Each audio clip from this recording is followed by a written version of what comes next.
Telugu PMC ప్రేక్షకులకు స్వాగతం. Hi friends, మీరు గనక ఇప్పుడే మా ఛానల్కు వచ్చినట్లయితే మా ఛానల్ని సబ్స్క్రైబ్ చేసుకోండి. సబ్స్క్రైబ్ చేయడంతో పాటు పక్కనే ఉన్న బెల్ ఐకాన్ని క్లిక్ చేయండి. నయనతార టీవీలో యాంకర్గా తన కెరియర్ని స్టార్ట్ చేసి మలయాళం సినిమాతో హీరోయిన్గా పరిచయమైంది. తర్వాత చంద్రముఖి సినిమాతో సూపర్ హిట్ అందుకుంది. లక్ష్మి సినిమాతో తెలుగు సినిమాకు అడుగుపెట్టి ఇప్పుడు స్టార్ హీరోయిన్గా కొనసాగుతుంది. 2022లో దర్శకుడు విఘ్నేష్ను ప్రేమించి పెళ్లి చేసుకుంది నయనతార. పెళ్లి తర్వాత కూడా నటిస్తూ అందరినీ అలరిస్తుంది.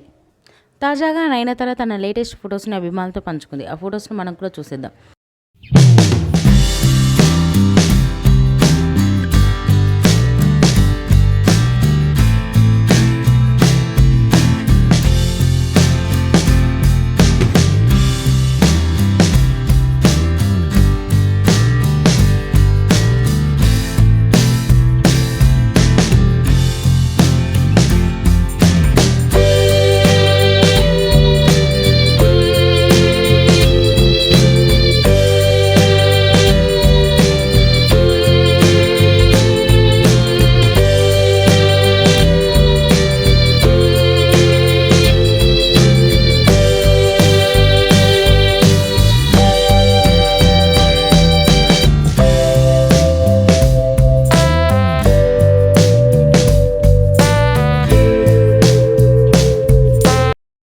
ఈ వీడియో మీకు నచ్చినట్లయితే లైక్ చేసి మరిన్ని టాలీవుడ్ లేటెస్ట్ అప్డేట్స్ మిస్ అవ్వకుండా చూడాలంటే తెలుగు పిఎంసి ఛానల్ను సబ్స్క్రైబ్ చేసుకొని పక్కనే ఉన్న బెల్ ఐకాన్ని క్లిక్ చేయండి.